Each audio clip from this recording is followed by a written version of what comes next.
Hilight Factory. Highlights. Hilight Factory. Highlights. Hilight Factory. Highlights. Hilight Factory. Welcome to yet another edition of the Hilight Factory. Hey, you know what I want to mention? What's that? That song. It sounded really, really terrible. I think it was the greatest singer since MJ, personally. And I hope that the person sung it goes out like MJ. Too much? A lot, much. So I'm Too Easy, Phil DePoe here. and we're here to bring you the first week of the playoffs. Playoffs? Playoffs? Talking about the playoffs. For the GTBL Men's League, May the 14th. Here are the standings. Who finished what, where, and when? Too much math for my liking, too much numbers. I'm about basketball here. And we got 4 games for you. That's the only number I care about. Well, here they are. Alright, so I want you guys to stay healthy. Stay ballin'. Do you smell that? Do you feel that? That's the electricity in the air from the playoffs, GTBL 2012. And what better way to get started than with We Not Fit going up against the Goon Squad. And here we have the commish going up and getting denied playoff intensity. That block was just a sample of things to come in this tight game. Now these two teams were trading buckets all day long, as exampled by this 3, and the Golden Child coming back and going coast to coast with eggs and toast. The Goon Squad tries to answer back, no luck, but Grizzly goes up, hoop, and the harm. He then drives, goes baseline, dishes, sent again. That's some more playoff intensity for you folks. Gotta love it. Golden Child dishes to Spesh on the baseline. He gets the friendly roll. Then we gotta go down. Goon Squad comes back again. Broken play, but we got Pager comes out, clicks it up, boom. Then we got the commish driving and finish amongst the trees in crunch time to put We Not Fit up 3. But Grizzly has an answer for that from behind the arc. Buries the triple with just 7 seconds left. The commish comes back on a fast break, dishes the no look to Golden Child, and that is your factory approved highlight of the game with just 1 second left, leaving the Goon Squad no time and for Grizzly to throw up a prayer. That wasn't answered. Final score, Goon Squad 55, We Not Fit 58. Highest rebounders, point men, and assist men all here for you. We got the number 1 seeded Kings versus the number 8 seed Warriors. Now I know what you're thinking. Will Cinderella get to dance with the big boys in the next round? Only one way to find out. Sit back and enjoy some sweet highlights. After a flurry of easy layups, the Warriors decide to show what they can do from downtown, exposing a couple flaws in the number 1 seeded Kings defense. El Slevo takes offense to that and slices through the lane but misses. Luckily for the Kings, their little big man's in there to clean up the mess. The Warriors on the other end taking advantage of the Kings' lackluster defense needed a spark, but they wouldn't get it from El Slevo on this play as he gets blocked by the backboard. Spesh has seen enough and he sends that ball flying, which ignites the Kings' offense, and the little big man again cleaning up everyone's mess. Warriors weren't scared, however, as they come back down and hit the unorthodox jumper. The Kings started showing faint signs of life, however, and here's Too Fast, Too Furious with the swing and the big hit from the commissioner. And here's what the Kings were missing all game, a nice quick fast break point. Ooh, looks so nice I think I want to watch it twice. Now as you'll see here, the key is the rip through on the spin. That's what gets them that separation, that easy bucket. But not out, the Warriors come back and ask the bank for a loan.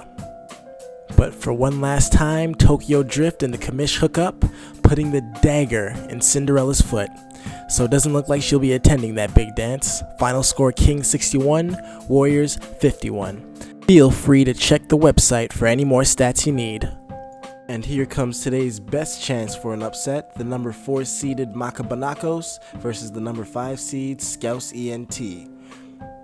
Macabanacos started this game a little unconventionally. We're used to seeing them on the fast break pushing the ball, but this time they decided to work their way inside and outmuscle the undersized Scouse ENT. Here we go, Touch of Grey gets it together, and the Silverback leads the break and finishes strong with the left hand.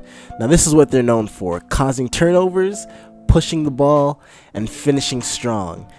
That's why we love Touch of Grey. Touch of Grey continues their assault on the fast break with a beautiful JD. And here they go again, pushing the ball, but this time Scouse has had enough and send it flying. Hot Scouse has finally had enough and decides to attack Makabanakos in the heart of their defense. Seems to have figured out how to beat Makabanakos, and that's by bullying their way into the paint and finishing strong. Defensively, however, there's no answer for a step back that sweet. So Hot Scouse goes on the attack, drives through the lane, and finishes with the acrobatic layup. Touch of Grey continues with the assault and finishes strong in the paint through the contact. Guido Italiano then gets his Rajon Rondo on, first dropping a beautiful floater from the free throw line, and then he follows that up with the insane falling out of bounds assist. Insane enough to be? That's right, your factory approved highlight of the game, so take another look at that in slow-mo. But on this day, Touch of Grey just had too many answers, even to questions you didn't ask. Final score being Makabanakos 49, Scousey and T 33. All your stats that you need right here, also on the website. Lastly, but certainly not leastly, we got the Mustard Tigers going up against the Rockets just to see who gets to play next week and who gets to spend next week with their families. We start off the highlights with the Jet Li finding the loose ball and hitting the floater over everybody.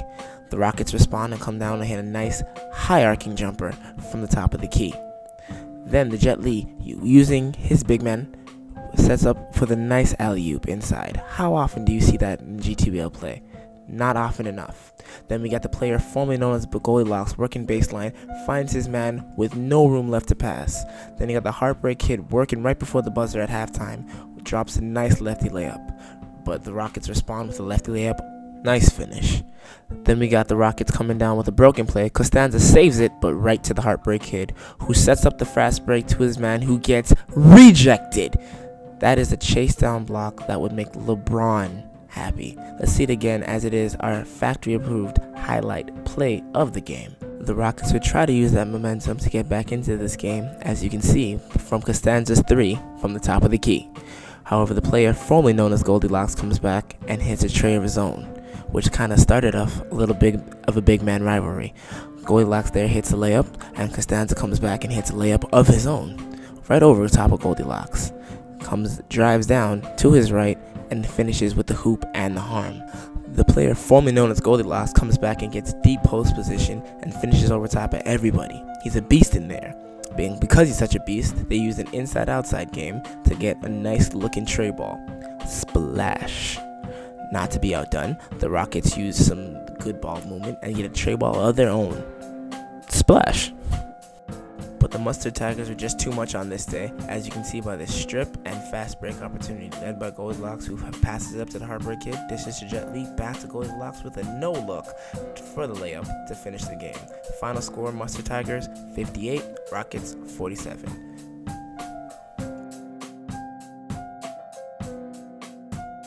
Wow, that's just the first week. Could you imagine what's going to happen next week? I'm sweating already. You're just a sweaty bastard, though. I think I put this shirt on a little too tight. Yeah, I keep telling you, wear like nice t-shirts. I don't know what your problem is. Professional here, baby. Kids, take an example from this guy. Alright, so now we know who's moving on and who's going home. So we'll see you at another edition of the Highlight Factory next week. Till then, El Depo, too easy. Stay healthy. Stay ballin'.